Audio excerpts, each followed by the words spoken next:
Welcome to No Crime, No Time community. So, right off the top, I want to say I did pull all 4 videos yesterday. I do stand by what I said, but yelling into the mic isn't the way to present that.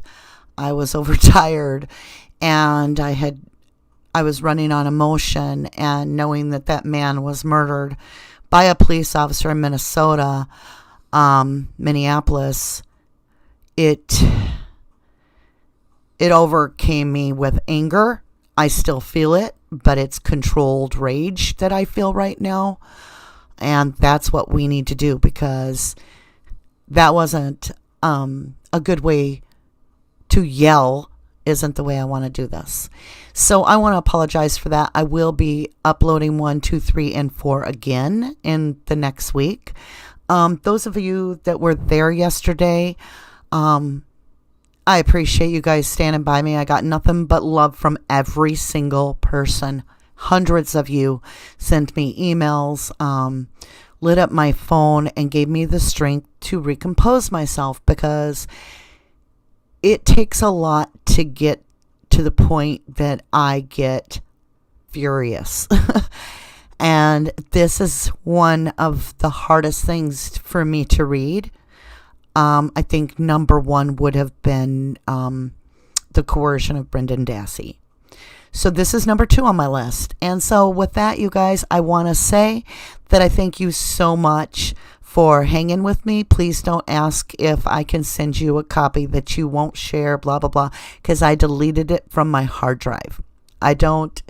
It wasn't that I don't stand by what I said, because I absolutely do. I just presented it in a raw format that was really rough.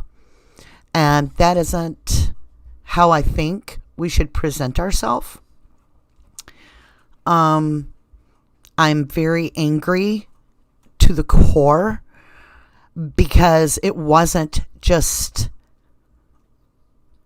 George Floyd. I began to research, and I was last night. There was another gentleman. I'm not sure where in the country he was, but I could get it. He was a blonde kid, kind of heavy set. He called the police officers because he said that he was schizophrenic, he was off his meds, and he needed help. Well, what we saw was off the lapel of the police officer the whole time. And it was the same thing. The kid kept saying he couldn't breathe. They had him handcuffed. He was not resisting arrest at all. They had their knee in his back and shoulder area. When the ambulance and EMTs arrived, the kid was dead. They said he's not breathing. Now, the whole time this kid kept saying, I can't breathe. You're hurting me. Things like that. They were making jokes. And the kid's dead. So when I see stuff like that, I get to the point I can't even explain the anger and disappointment I feel. I'm with that mayor of Minneapolis. There should be no reason that these 4 police officers, for abetting a murder, abetting a crime, conspiracy to murder someone. I believe all 4 officers need to be arrested immediately to show that the balance is still remaining there. I do not support any looting. I do not support any harm to another human being. I think we need to do this in a civil manner.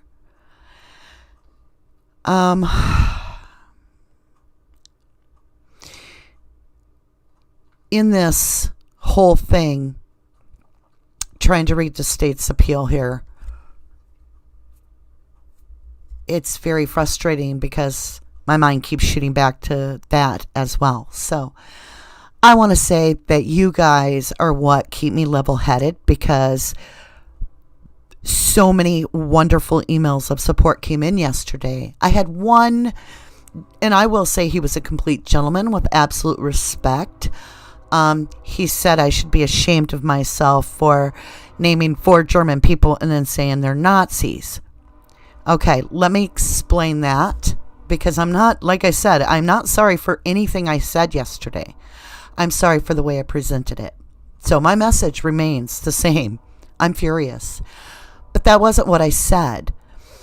I was naming individuals in this case that behave as Nazis, and it happens to be, if I say their name, they are German names.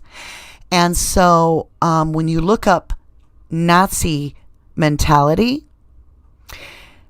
it fits these individuals. So I'm not going to rename them, but you have a lot of nepotism in these counties where this occurred. And nepotism is basically where it has nothing to do with what your qualifications are whatsoever. It has to do with who you're related to get the job. So we have a lot of nepotism. We also have a lot of intertwining of the families so that the entire community is basically, in my opinion, cousins, you know. When you look up that line of thinking, it's when they're strengthening the lineage, they'll marry within their own clique, their own community, and that makes them stronger financially, just all kinds of things. I mean, historically, that's happened. So I feel like as we get through this and work through this, I'll probably re-upload these just read straight out with a lot of the discussion that I'm doing now removed. Or do you guys think I should just leave it in there because it's the sign of the times? I mean, I want this to be a clean read for somebody that just wants to come in and hear the parts. So, I don't know. You guys tell me. Good morning, everyone. Good morning, Julie Lip, Mr. Steve, Sherry Lynn Pond. Sherry, thank you. You guys are always there for me. I so appreciate it. Yeah, I had to take a hot minute and kind of cool off. Julie Lip says, RD, I have been saying swear words the past couple days with the state's reply on SA and the Minneapolis happenings. Love you. Okay, guys, let's go ahead and get our desktop shared. And let's dig in. Now, I promise you, I'm going to try to my very best to remain civil. So we are on page 17, and we're starting off with Avery's allegations that post-conviction counsels were ineffective, was insufficiently pled, and meritless. Even if I can't even talk today. I'm so frustrated and my mind is so distracted. I'm not sure this is going to work, but I'll try. Even if this court overlooks Avery's failure to show a sufficient reason for failing to raise his current claims in his 2013 motion, it should still affirm the circuit court. Avery failed to sufficiently show that either trial or post-conviction counsel were ineffective. Although the circuit court was wrong about the law on post-conviction procedure, the record shows that it still reached the right conclusion, and accordingly, this court must affirm its decision to deny this motion without a hearing.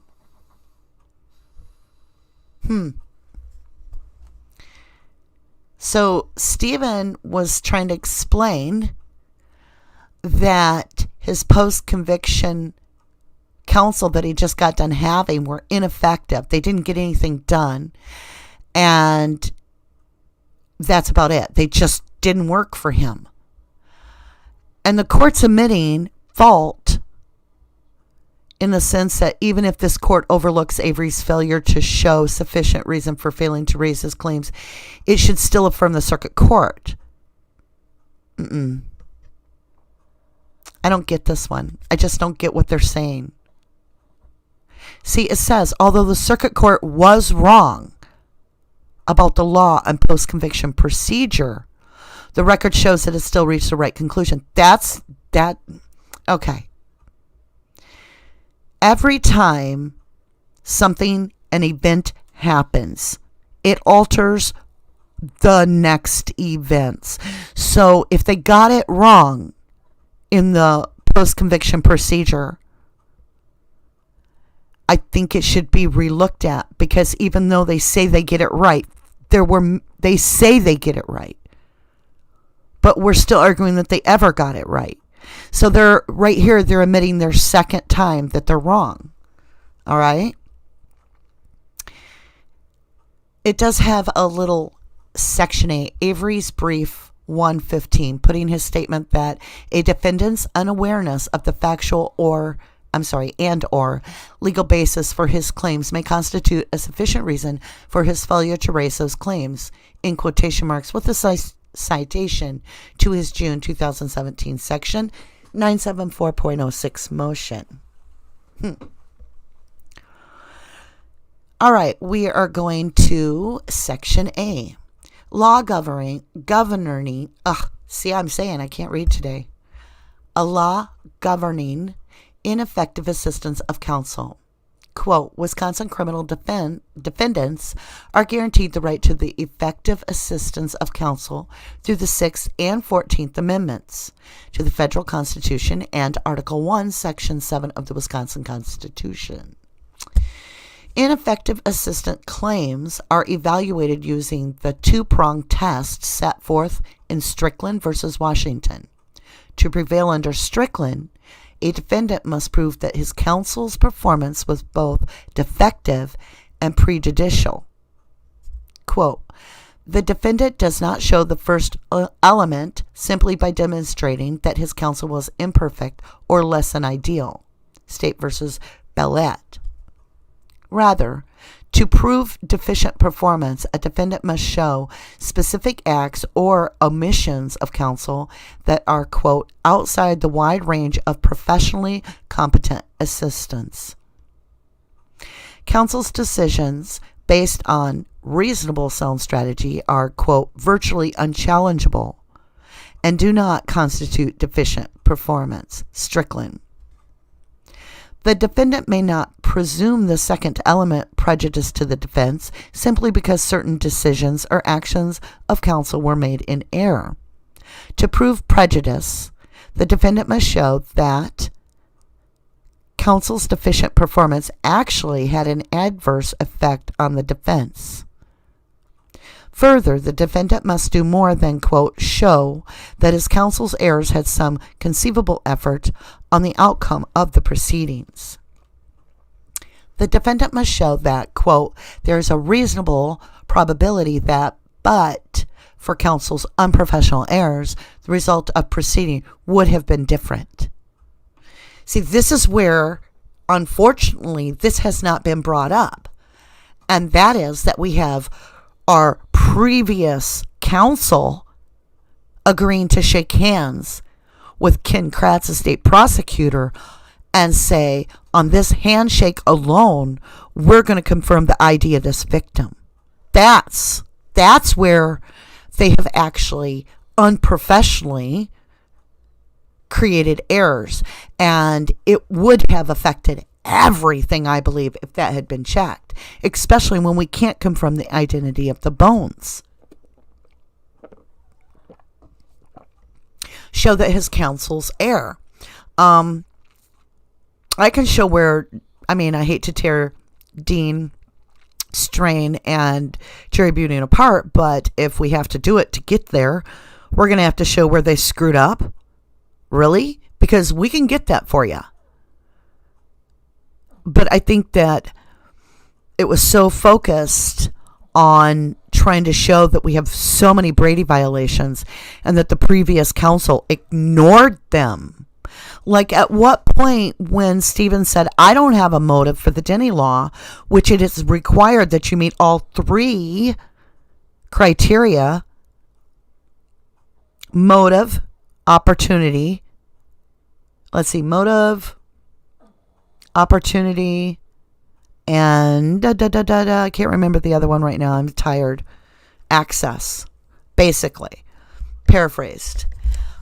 When you look at that situation, why didn't the previous counsel, go to him and say, hey, if you go in there and you tell the judge that you can't meet the Denny requirements or that you won't allow yourself to meet the Denny requirements, to let us point the finger at someone, then you're going to lose this trial. Why didn't they say that to Stephen? Instead, the counsel just went in and said, my client says that they're not going to do this. That he had no motive, and so we're not going to answer that. Well, it was a kamikaze move in a sense. And counsel let that drop right there.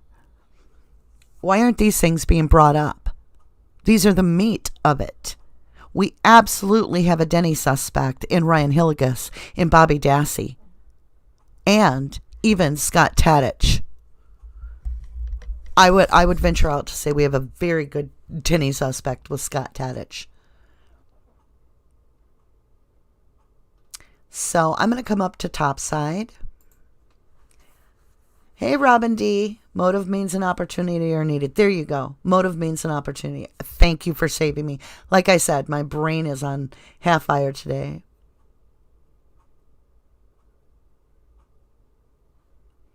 All right, guys. Are we ready to continue? B. Avery did not show that post-conviction counsels were ineffective. Number 1. Law governing ineffective assistance of post-conviction counsel as a sufficient reason. Avery claimed that his sufficient reason for failing to raise on direct appeal his ineffective assistance for trial counsel claims regarding hiring experts, performing experiments, and attempting to pin the crime on Ryan Hillegas, along with his Brady claims regarding the zipper voicemail, the flyover video, and Redon's allegations, was that his post-conviction counsel, Susan Hagelpain and Martha Askins, were ineffective. Ineffective assistance of post-conviction counsel may constitute a sufficient reason for failing to include claims in earlier motions, as per Romero Georgiana. To overcome the procedurally bar on that ground, though, the defendant must allege sufficient facts that are supported by the record and would show that post-conviction counsel failure to raise a claim was both deficient and prejudicial. If the defendant makes, quote, a mere conclusory allegation that his post-conviction counsel was ineffective, his reason is not sufficient. Okay. Let's go back up. Ryan Hillegas, along with the Brady claims, zipper voicemail, flyover video, Redon's allegations. Ryan Hillegas should have been investigated by post-conviction counsel, because he claims that, and he's the only one to claim that RAV4 was damaged prior to her going to her appointment and that he knew of it. He's the only one to claim that he knows of it. How did he get the day planner? The victim had the day planner in her hand, wrote a note on it when she's pulled over on the side of the road, talking to someone on the phone. She makes a note. The day planner that Ryan Hillegas has that note. He's got scratches on the back of his hand. Go look at my 24-point conflict on Ryan Hillegas. We can literally show how much of a Denny suspect he is, with motive. All right, let's look at the flyover video. We have 3 minutes. You're telling me that there's not more? No way. That's not just that's just logic, common sense, that there's more than 3 or 4 minutes. Redon's allegations, he's an eyewitness to this case, and his affidavit mattered to the jury. If his affidavit is different, then the jury was undermined. This is all stuff that should have been brought up by prior counsel. So that's definitely Rayman. Definitely. Okay. Additionally, a defendant who alleges in a 974.06 motion that his post-conviction counsel was ineffective for failing to bring certain viable claims must demonstrate that he claims he wishes to bring are clearly stronger than the claims post-conviction counsel actually brought. How much clearer and how much stronger is it that we have a Denny suspect with this post-conviction counsel than prior? Did we have a Denny suspect? Were we able to do the means and opportunity and the motive with anybody else? Did any of the other defense counsel do that? No. So how much stronger is the case now that we can provide those? So obviously we fit that. Okay. Where are we here?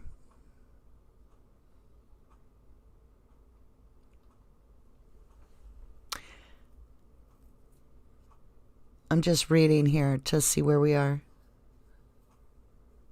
All right. Additionally, I think this is where we are.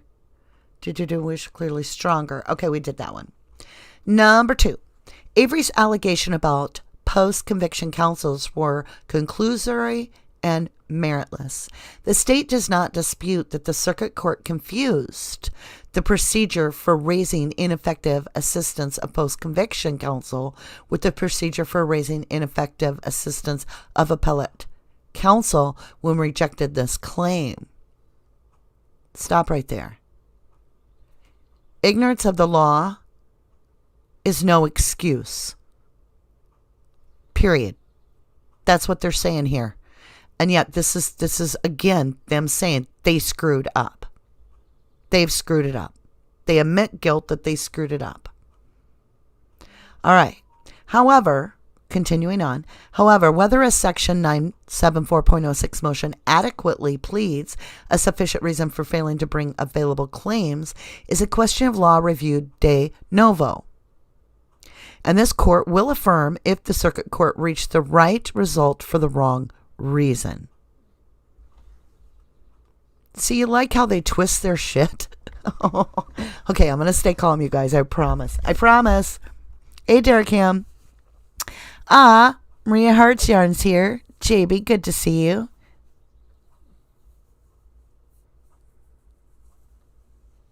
Yeah, JB, he says he got it from Mike Halbach, but none of the other family members say they said it. He can say that Donald Trump told him. That doesn't matter. Ryan lied. It does matter because nobody else said that. So I'm sorry, JB, I have to say Ryan lied. There's no way around it. He's a liar. Robin D, thank you very much for posting that so I can refer back to it. Like I said, I've been working like 18-hour shifts, so I'm a little foggy today. And as you know, I was very emotional yesterday, so I'm kind of like running on little sleep. Let's see here what Robin D says. What does the state's response include? Snide side comments and derogatory remarks. Very unprofessional in my opinion. I agree. This is so cratsy to me. Okay, JB, the case files confirm it came from Mike. Well, the case files also confirm that the last and only and first bone ever found in the case was actually not till the 12th of November. Huh? Yeah. So you're gonna have to realize, just because those reports, which aren't even affidavits from people, they're just reports, a lot of them will contradict themselves if you continue on. So you may think Mike said it, but unless you have an affidavit or proof that Mike said it, all we have is what Ryan Hilligus said. So that's the truth. Okay, you guys. And here, the record shows that the circuit court still properly denied Avery's motion. Avery's motion, quote, was conclusory because it failed to carefully address the two elements in an ineffective assistance for post-conviction counsel set out in Strickland and the motion generally ignored the 5 W's and 1 H method or methodology outlined in John Allen. Thank you, Paula. Paula says I'm her hero. I'm nobody's hero. I'm just doing this with you guys. This is just life. Sherry says we cannot trust any of the reports. Exactly. JB, I have read publicly all 1,117 pages of that CASA report. I've recorded it. I do 10 pages at a time. It took all of us 3 months. We have hundreds and hundreds of views on it.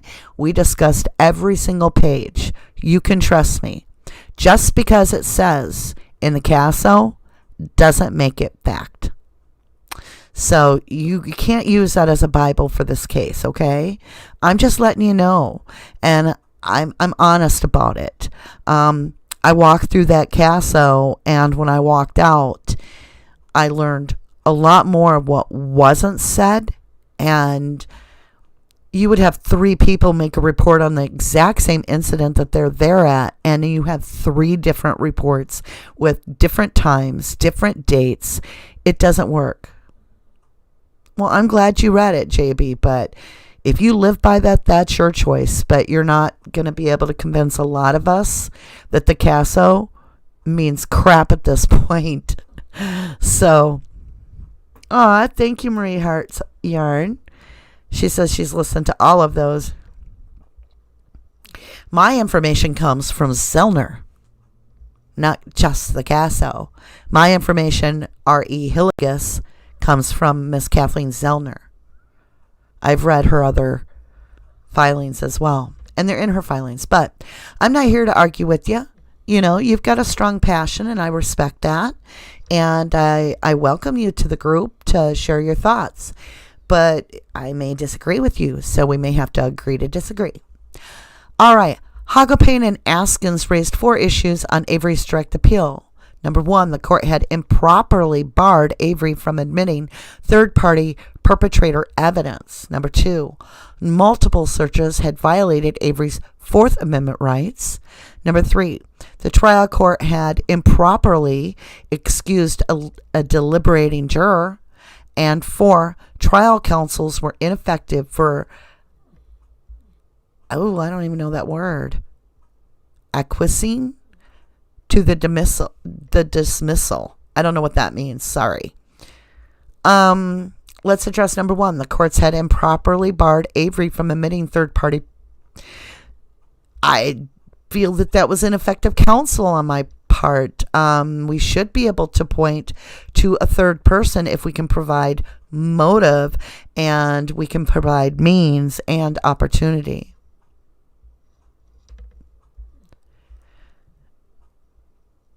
JB is saying, but Zellner's information about Ryan's knowledge of the damage comes from CASO. So in the end, you're basing it on the CASO too. Well, unless you know exactly when Zellner got that information from, where is her source? I can't really confirm she got that from the CASO. She may have referenced the CASO, but she does have private investigators as well. So I can't really agree with you on that. I will say it's in the CASO, but did anybody get an affidavit from Mike saying he said that? Or, I'm not just going to sit here and argue because I'm in a really crappy mood, to be honest. So this probably isn't a good time for me to argue. So for the second time, I'm going to be real nice today. I'm going to say, I'm going to agree to disagree with you. But thanks for sharing. All right. Number 2, multiple searches had violated Avery's Fourth Amendment rights. Yeah, when you look at the actual search warrants, he allowed them to search the first time when she was first reported missing, and he was there and all that. And then they enter multiple times on the same search warrant, days in between, and that's not how it can work. That doesn't allow you to do that. So I feel that also violates his Fourth Amendment rights. I agree. The trial court had improperly excused a deliberating juror. Well, we all know that story. There's still mystery a little bit surrounding it.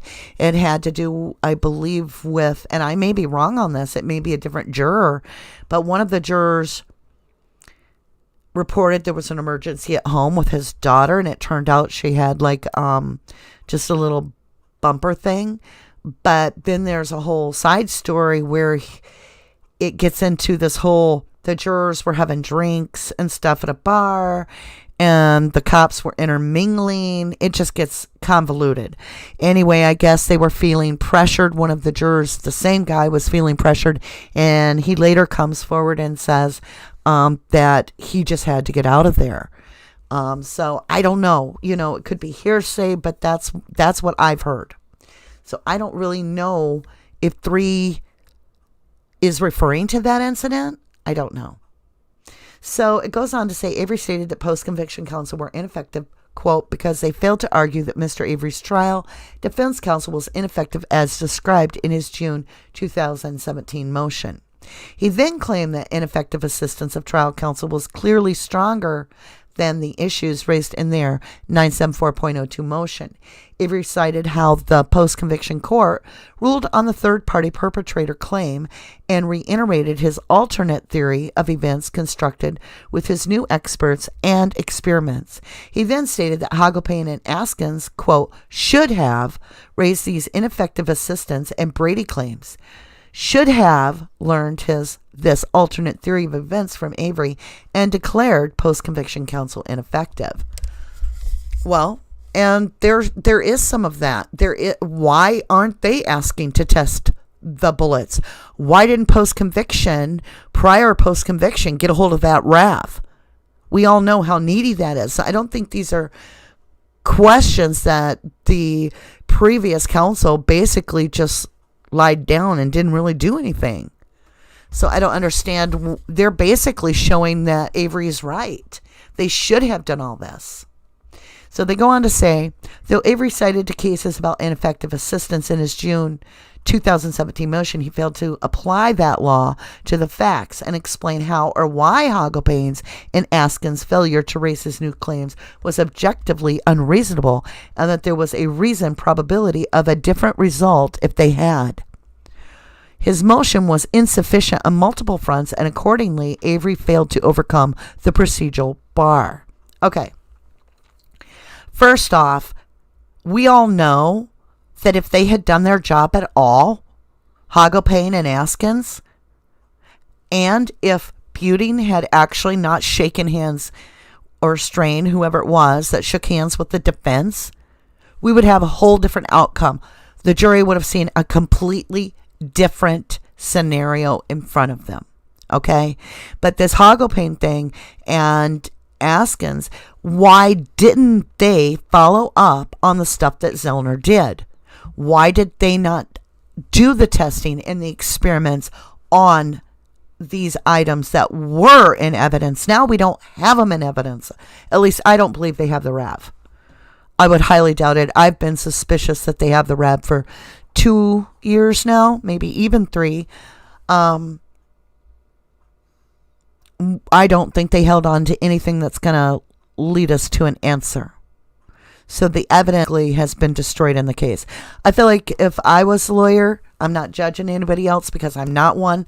I have no legal training whatsoever or education. So if it was me, the first thing I would have done is put in a request upon the courts to acquire every single piece of evidence in that case. I could have justified each single piece. I want the key. I want to test it myself to see that it is my client's DNA. I want all the bones, every single one of them. We're going to throw those flesh-eating beetles in there that know the difference between human and non-human because of that bacteria or whatever. That's what they did in Eisenberg, the anthropologist that identified these bones as possible human in the quarry and human over at the Avery property.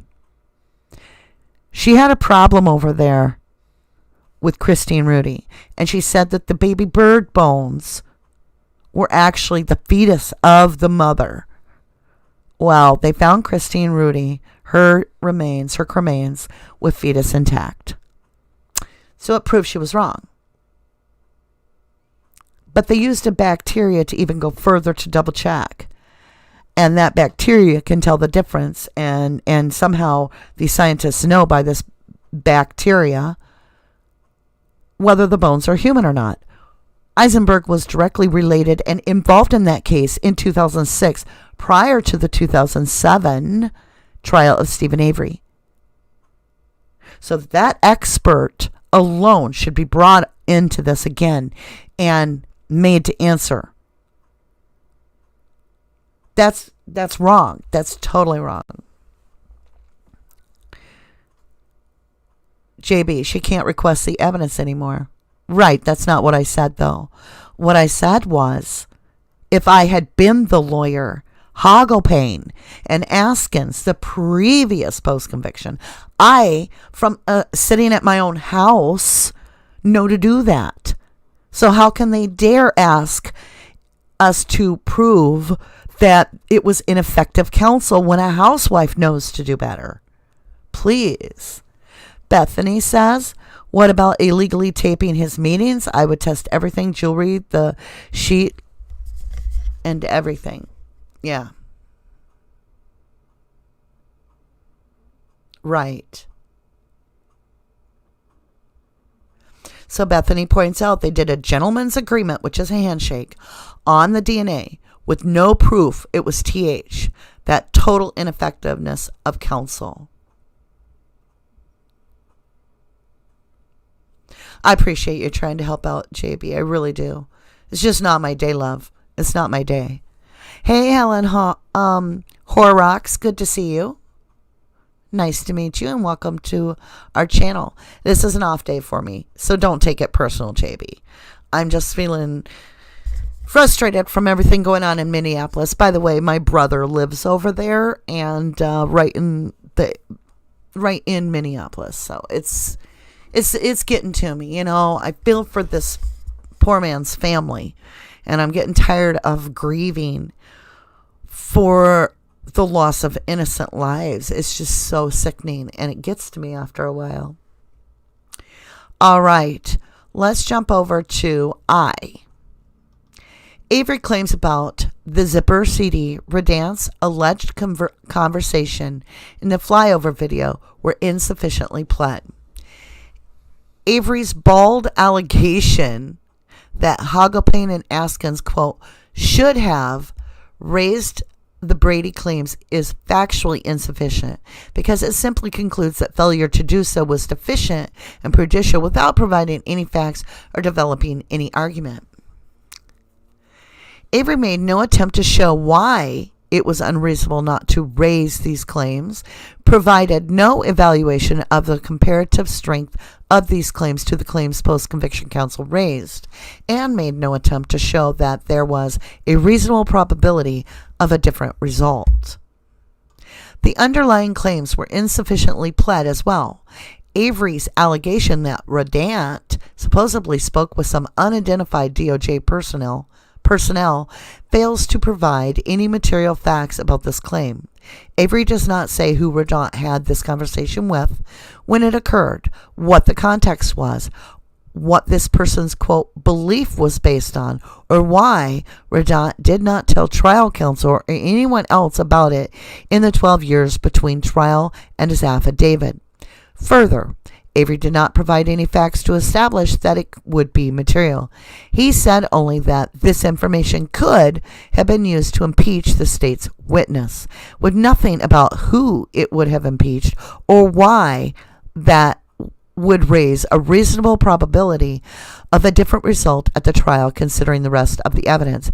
Avery further claimed Redan's testimony, quote, would have provided exculpatory evidence that the RAV4 was planted on his property, but Avery failed to plead any facts establishing this, either because he alleged no facts about when this conversation took place, who said it, and why, when, or from where they believe the RAV4 was driven onto Avery's property. An unidentified DOJ employee purportedly saying they, quote, believed the RAV4 was driven onto Avery property at some unidentified time fails to establish that it was driven onto the property after the murder or by someone other than Avery. Okay. Deep breaths. The Avery, basically, they are saying Stephen did not explain the who, the why, the how, the when, or the what, right? Okay, we're going to go back up here.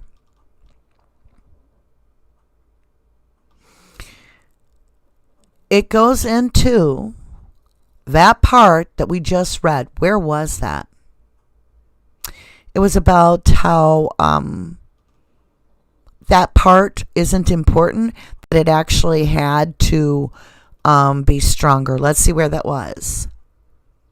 Remember the H and the W's? We're going to find it because I know it's here. We just read it right there. It states, and here, the record shows that the circuit court still properly denied Avery's motion.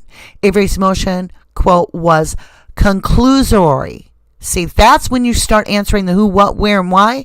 You start drawing conclusions because it failed to carefully address the two elements of ineffective assistance for post-conviction counsel, and the motion generally ignored the five who's, what's, when's, where method. Okay, we have to really look at this. Should we have went into detail on two things or brought up all of it at once? Because we're limited on words. We can only say so much. So, the state wants to play this little game where we bring one problem forward, one problem of the case, and they get to rule. Then we have to come back with another one and never add up the complete damage that they've done. But Zellner's approaching this by, I have so many things going wrong that here's a list of them. Can we have an evidentiary hearing so we can explain them, please? All right? So the state is picking this apart, basically grabbing the idea that we're supposed to put in every detail that we know on each claim we make right now. No, we're not going to show you our hand. We're going to show the Court of Appeals basically that we have multiple levels of corruption. We have ineffective counsel. We have violation of his 14th Amendment. We've got Brady violations. We could have had Denny suspects, ineffective counseling, this whole thing. So she's making multiple claims. Yeah, if we can write as many words as we want, sure, we'll go into detail for you. But to claim that because we didn't tell it all at once, that it's not valid. If somebody hit you really hard, punched you square in the face, and you go up to the judge and you're like, that guy hit, a guy just hit me square in the face, is a judge going to turn to you and say, well, I have to deny that you were hit in the face because you didn't say who did it, you didn't say when it happened, you didn't say how it happened, why it happened, where it happened, so go away. Right? That doesn't make any sense. So let's jump over here to topside for a little bit. JB says, anyone know what happened to my good buddy Sumridge or his alt account CCMA Bob? No, I actually haven't heard him in a long time. That's interesting. Wonder if he's doing okay.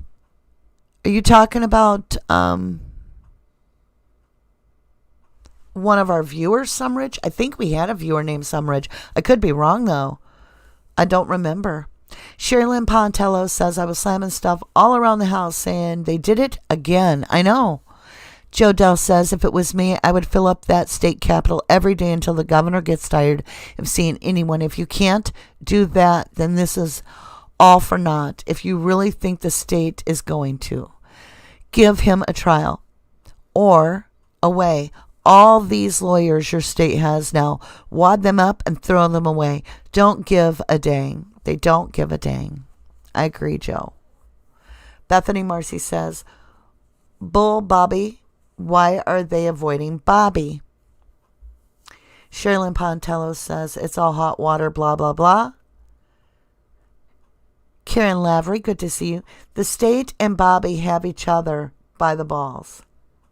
Joe Dell says, if not filling up state capitol, everyone that says a word about this case is wasting their time. I've followed since beginning. They aren't getting new trials. They are stuck unless the people stand up and fill the governor's office. I agree, Joe. Bethany Marcy says KZ listed the who, what, where. Before this, they said everything had to be raised at once. I know. Joe Dell says nothing is going to happen. They are spending their life in prison. State has made that clear. But Zellner and Hogopane don't have deadlines. They have all the time in the world to get their motions in order.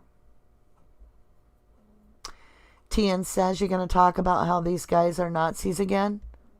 I already did. You missed it.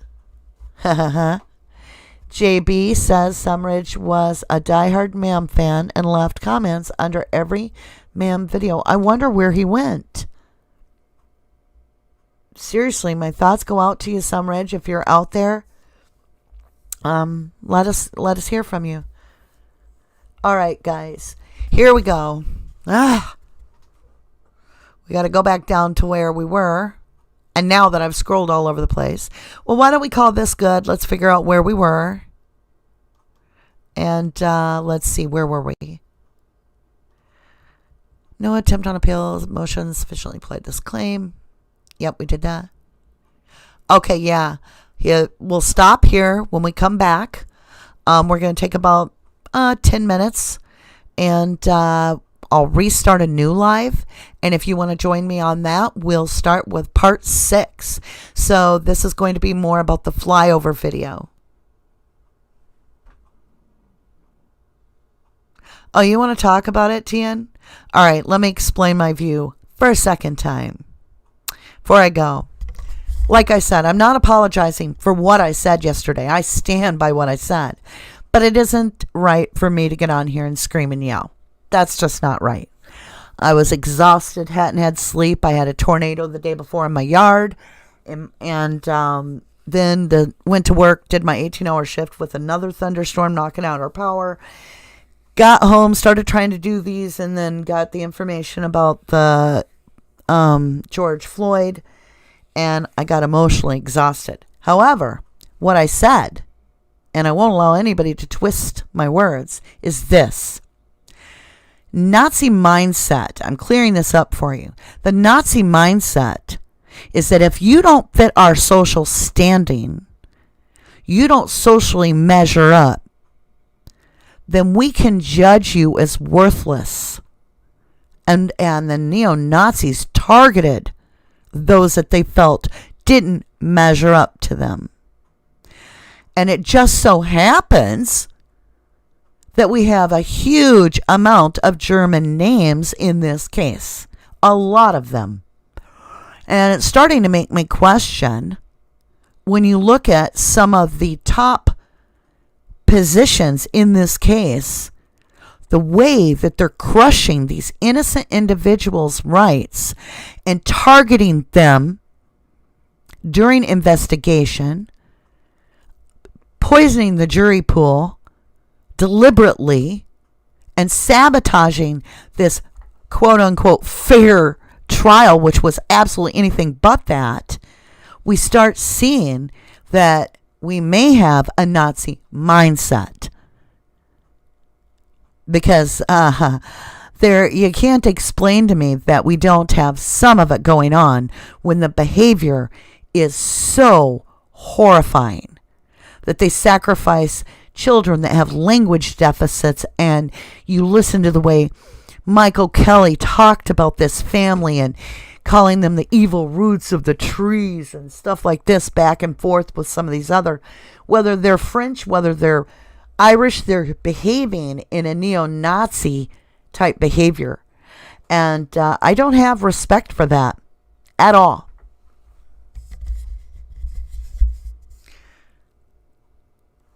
TN,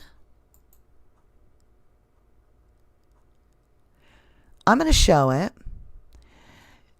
I think I already apologized, TN, and I said I went overboard with my screaming.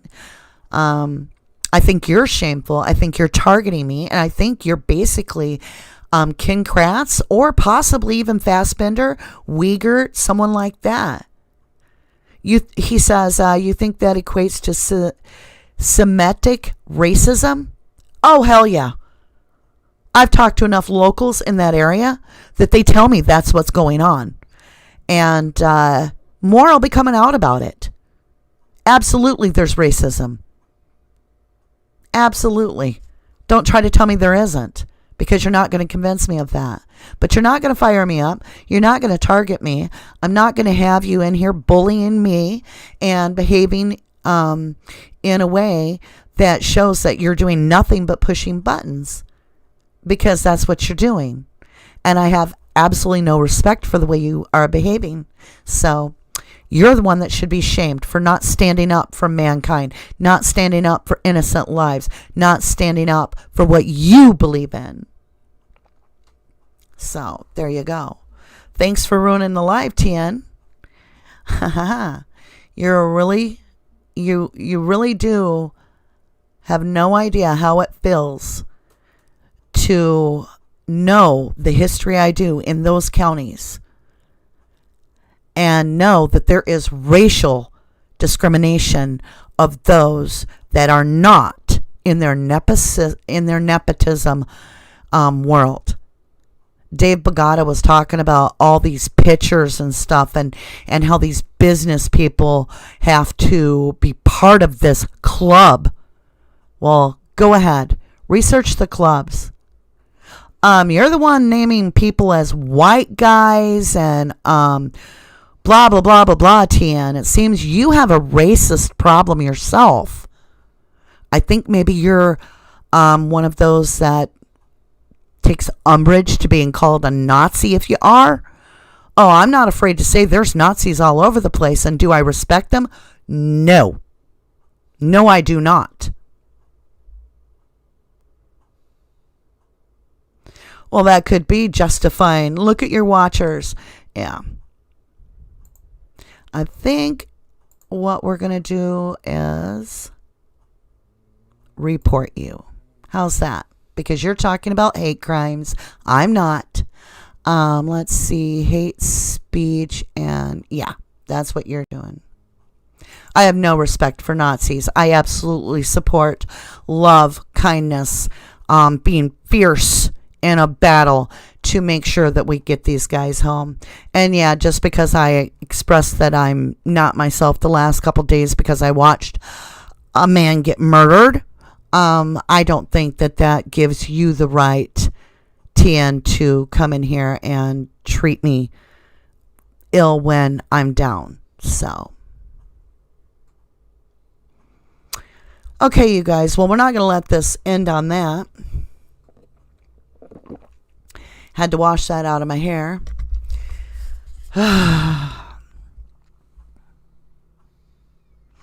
So yeah, you know, the whole problem is the more I talk to the locals and the more I look at these clubs, we are seeing that there is a socialism thing where these clubs are made up of this levels. And if the, how do I put it? If the family tree isn't affiliated with these clubs, then these clubs basically bully them. And a lot of these clubs involve anything from bizarre religion. We'll get into it later on a different video. I'm actually going to be doing more interviews with the locals, and they explain it all so much better than me. So let's move on to part 6, as JB says. I love you guys for staying with me. This has just been a rough week, man. Tornadoes and me getting mad because I do feel like there is some Nazi mentality with this whole, if you're poor and you can't measure up to our society and so forth, you can be innocent, but we'll target you and we'll crush you. I do feel that that's going on.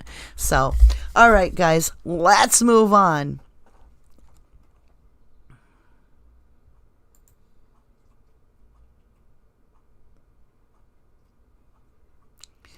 All right, I'll put him in. Hide the user on this channel. Is that what I do? Remove, report. I reported.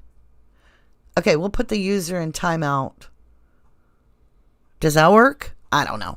All right, guys, I'll see you back in a little bit for part 6. Much love.